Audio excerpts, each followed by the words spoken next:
Tu t'es peut-être déjà dit, ah si seulement j'avais mis 1000 euros dans Nvidia ou dans le Bitcoin il y a 15 ans, je serais en train de bronzer sur une plage.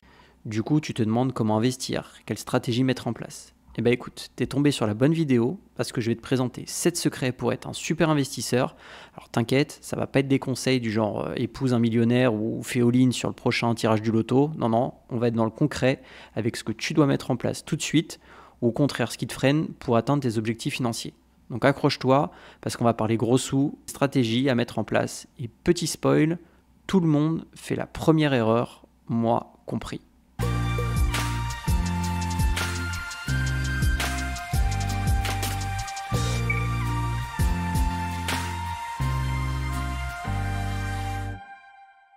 Salut, c'est Gabriel. Alors si tu me découvres avec cette vidéo, le but de ma chaîne c'est de parler finances personnelles. Je sors une vidéo par semaine pour mieux t'aider à épargner sans prise de tête. Bref, on passe tout de suite à la première erreur. Alors, si je te demande si t'aimes les soldes, tu vas me dire bah oui, j'ai pas envie de payer ma robe ou mes chaussures 30% plus cher. Eh bien tu viens tout simplement de tomber dans le premier piège. Alors moi aussi je fais cette erreur, t'inquiète pas, qui est en fait de vouloir timer le marché. Ça veut dire que tu essayes de sentir le marché pour attraper le point le plus bas possible. Ou alors, tu as tout simplement peur d'investir, peur de faire des erreurs. Bref, tu agis avec tes émotions et pas avec ta tête. Donc, il faut que tu sois rationnel. Par exemple, sur les sommes en jeu, c'est sûr que si tu investis toute ton épargne d'un seul coup sur un seul actif, tu vas transpirer un peu dès que les positions vont bouger. Alors, pour être rationnel, je vais te montrer un graphique. Donc là, je te présente un graphisme sur les différentes émotions de marché.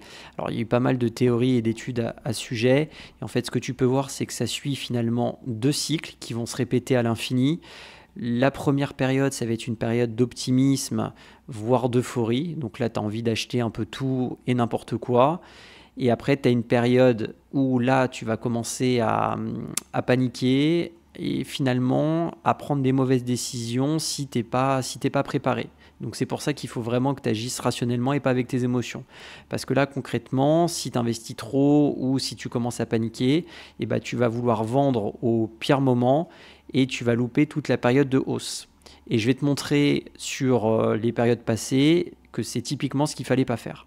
Donc là, je te prends l'exemple du S&P 500, donc les grosses capitalisations américaines. Je pourrais te prendre un autre indice, on arriverait exactement aux mêmes conclusions. Et là, l'idée, c'est que tu puisses voir que finalement, tu as beaucoup de phases de baisse. Hein. Là, la crise de 2008, tu étais à plus de 50% de baisse. Pendant le Covid, en 2020, tu étais à 23% de baisse. 2022, au point à peu près culminant, tu étais à moins 22% de baisse. Donc là, tu vois, si tu agis avec tes émotions, en fait, tu vas vendre et acheter dans des périodes qui sont pas cohérentes. Alors que si tu es rationnel, tu vois très bien que tu as des périodes de baisse et que tu en as qui peuvent être assez marquées et que c'est finalement normal et que ça a déjà été constaté. Si tu attendais suffisamment de temps, tu étais en plus-value. Alors le deuxième conseil, ça va être d'investir le plus tôt possible parce que la durée, ça va clairement jouer en ta faveur. Donc il faut que tu rentres dans l'investissement comme quand tu rentres chez McDo. Tu viens comme t'es, avec tes moyens. Donc si tu mets que 50 ou 100 euros, c'est déjà bien parce que c'est le temps qui va t'aider. Alors je te prends un exemple. Si tu investis 100 euros une fois par mois à 7%, qui est la moyenne des marchés actions, sur 40 ans, donc je considère que tu as finalement 25 ans et que ça va être pour ta retraite, tu auras un capital à échéance de 247 000 euros, dont tu vois quasiment 200 000 euros uniquement d'intérêt. Alors tu te dis, j'ai 25 ans, j'attends la trentaine pour épargner, ça sera ma résolution. Et tu te dis, finalement, je perds que 5 ans, 5 ans d'épargne à 100 euros, ça me fait 6 000 euros. Allez, je vais passer à 240 ou 235 000 euros. Et tu vois que finalement, en perdant 5 années d'épargne, ton capital à l'échéance ne serait plus que de 171 000 euros. Et tout ça, c'est parce qu'effectivement, la partie intérêt composé joue sur une durée qui est beaucoup moins importante. Même si on parle que de 5 ans, tu vois la puissance de ces intérêts. Donc c'est vraiment important que tu investisses le plus tôt possible. Alors si tu es sur cette chaîne, c'est que tu as compris les enjeux, tu sais que tu n'auras peut-être pas de retraite, donc c'est important pour toi d'investir. Après, il ne faut pas investir dans tout et n'importe quoi. Tu as le phénomène du shiny object, donc ça va être le fait d'être attiré par tout ce qui est très spéculatif, comme les diamants, l'or, les cryptos, les NFT. tu vas pas regarder le risque, tu vas regarder uniquement le rendement. Tu vas avoir aussi un effet un peu moutonnier parce que c'est des investissements à la mode. Après, tu peux avoir des placements qui sont un peu plus terre à terre, comme investir dans des vaches, parce que oui, c'est possible. Alors, au-delà du fait que tu as pas mal d'arnaques, ça va être surtout le niveau de risque que tu prends par rapport à ton capital. Donc, ce que je te conseille, c'est vraiment de commencer simple, de se lancer.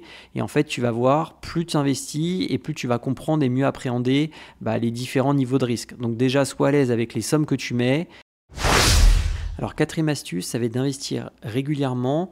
Ce que je te conseille de faire, c'est de mettre en place un virement mensuel automatique en début de mois et de considérer ton épargne, ton investissement comme une charge fixe, un peu comme ton loyer. Si tu as envie de mieux gérer ton budget, j'ai fait une vidéo sur ce sujet et tu trouveras le lien qui s'affiche juste au-dessus.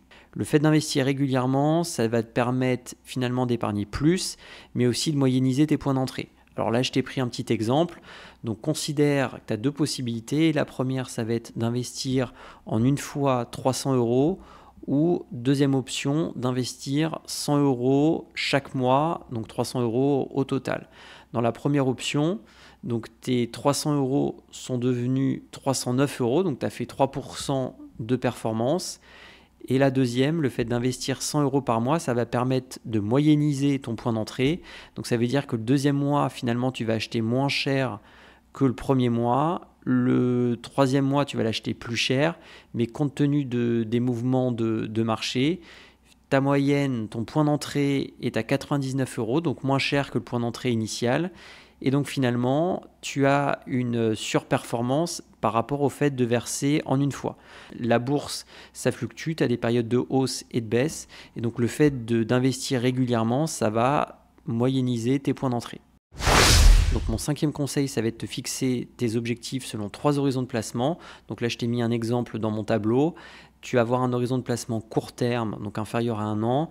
Donc là, ça va être ton épargne de précaution. Donc ton épargne qui doit être disponible immédiatement si t'arrive une tuile, tu as ton frigo qui lâche. Bref, tu as besoin d'épargne tout de suite. Donc tu vas mettre sur des comptes bancaires, donc la rémunération est faible, livret A, LDD, LEP. Mais là, l'objectif, c'est vraiment que l'épargne soit liquide. Donc après, tu as des horizons de placement à moyen terme. Donc là, c'est par exemple si tu veux constituer de l'épargne pour ton apport personnel, pour acheter un bien immobilier ou t'acheter une voiture, par exemple. Donc là, si ton horizon de placement est entre 5 et 8 ans, là, tu peux aller sur des supports un peu plus dynamiques que du livret A, comme de l'assurance vie ou du PEA compte titre si tu es proche des 8 ans. Et dès que tu es sur un horizon long terme, donc supérieur à 10 ans, là tu peux aller sur des actions, des fonds non cotés, donc en private equity, de la crypto, de l'immobilier, bref, des supports qui t'apportent un rendement intéressant, mais du risque. Donc c'est pour ça que ton horizon de placement est important. Après, ce que je te conseille de faire également, ça va être d'investir sur ces 3 horizons de placement, donc ces 3 enveloppes-là, en même temps, parce que comme tu as pu le voir auparavant, plus tu investis tôt, mieux c'est pour toi. Et concrètement, dès que tu as par exemple tes 3 à 6 mois d'épargne de précaution de côté, tu vas pouvoir la répartir et l'allouer sur ton horizon de placement moyen terme et long terme. Alors mon sixième conseil, ça va être de diversifier tes placements. C'est pas parce que tu as un horizon de placement long terme avec une durée de placement qui est de 15 ans ou de 20 ans que tu vas être all-in crypto ou par exemple investir dans le Nasdaq, donc les actions technologiques américaines et les cryptos. L'idée, c'est vraiment que tu investisses, tu répartisses tes risques et ton épargne sur des placements qui sont décorrélés. La corrélation, ça permet d'avoir des variations qui sont soit identiques, soit asymétriques. Là, en l'occurrence, dans l'étude, concluait que finalement le Nasdaq, donc les valeurs technologiques américaines, fluctuaient dans le même sens que les cryptos. Donc en gros, posséder l'une ou l'autre, c'était sensiblement la même chose. Après, tu as quelques variations près, mais c'est sensiblement la même chose. Donc là, le fait d'investir dans les deux en même temps, ça ne va pas te permettre de réduire ton risque. Si tu investissais par exemple dans les cryptos et dans l'immobilier, là, les deux actifs ne sont pas corrélés et du coup, ça te permet de réduire ton risque. Mon dernier conseil, ça va être de regarder en fait tes frais. C'est dommage, si tu as une bonne stratégie, une bonne régularité et que tu investis vraiment de manière rationnelle et régulière, que tout soit un peu détruit à cause des frais que peut te facturer ton courtier ou ta banque. Alors après, tu as des frais qui sont légitimes et indiqués dans les conditions tarifaires. Tu as des frais concrètement qui sont plus implicites, plus sournois. Alors ça, je t'apprendrai à les débusquer. Mais concrètement, pense bien à regarder tes frais sur tes investissements. Voilà, c'est déjà fini pour cette vidéo. Alors je sais que tu as encore plein de questions sur la manière d'investir et sur les supports choisir. Pas d'inquiétude, j'y réponds dans mes prochaines vidéos. Alors pense-toi à t'abonner pour ne rien louper. Tu trouveras en attendant d'autres vidéos qui s'affichent à l'écran pour t'aider à investir.